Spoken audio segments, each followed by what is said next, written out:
Welcome back. In this lesson we're going to be looking at this quilled letter, and we're going to start making all the quilling shapes and filling in the large spaces of our letter to create the quilled effect you see in this picture.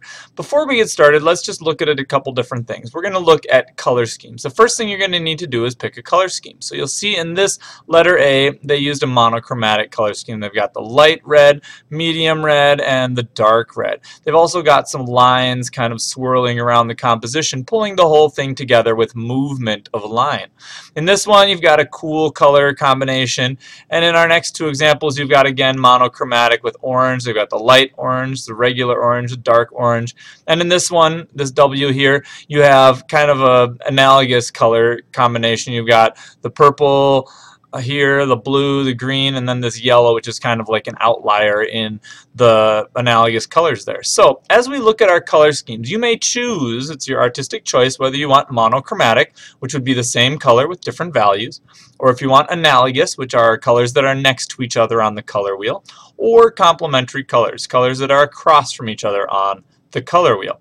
Alright, so analogous colors, a normal analogous color scheme that we use would be warm colors, red, orange, yellow, and cool, which would be green, blue, and violet. But you could also mix that up. Say you wanted to have yellow, green, and blue. Those would also be analogous if you look at the color wheel in the classroom. So as we get started, our letter is going to end up looking like that. But as we get started, it's going to look like this. You've got your empty shapes from what we left off with as your homework, and you're going to use your quilling tool to quill up all the shapes, just as we've done on our practice thing. You're going to want to have some of those quilled shapes maybe made up ahead of time if you've got the opportunity. If not, you know, you'll quill them up in class. You should take your pin tool, your little wet sponge, your quilling tool, and then a little scrap paper to put your glue onto in front of you. So you've all got your own personal glue. You might also want to have a paper towel sitting next to you to wipe your pin tool on so that you can keep your supplies clean, because once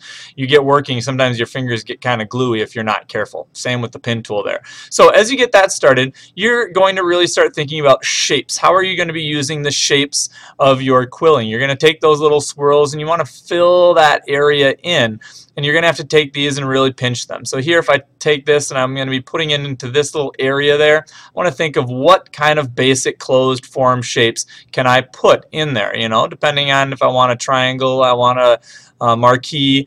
So I take this one and I kind of loosen up the coil in the middle and I squish it into kind of a teardrop shape, then I turn it into a triangle because I realize it's not going to fit in there.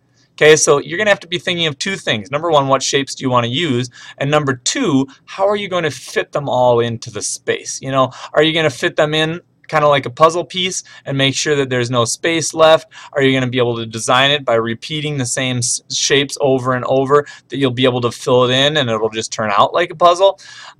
So two important things. You got to get enough glue on the bottom there so that when you turn it over it fits in the shape nicely, but then also you're going to want to be thinking about in between the shapes and gluing the shapes together. If I kind of fast forward here to see that part, you can see that, and then I take this second shape, kind of make the same triangle, so I'm repeating, and I glue that together, and then I also take the glue and set it right here in between those two shapes.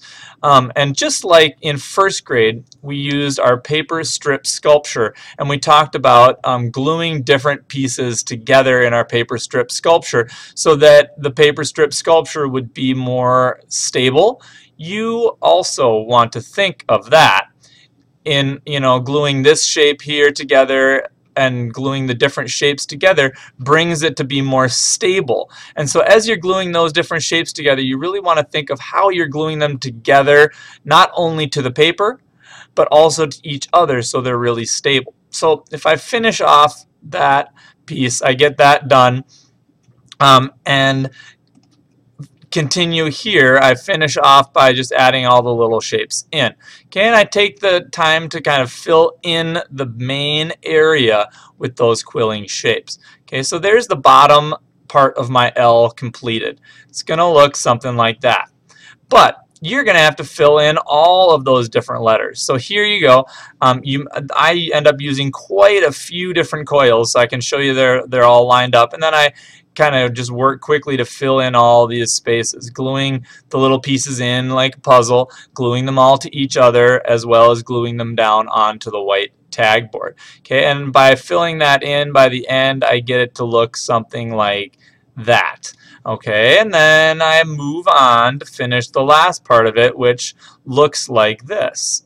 Okay, again, kind of repeating the colors of my warm color family and putting them all in like a little puzzle piece, so that by the end my quilled letter looks something like this. All right, as you finish off, make sure that you have your quilling pin tool really cleaned off.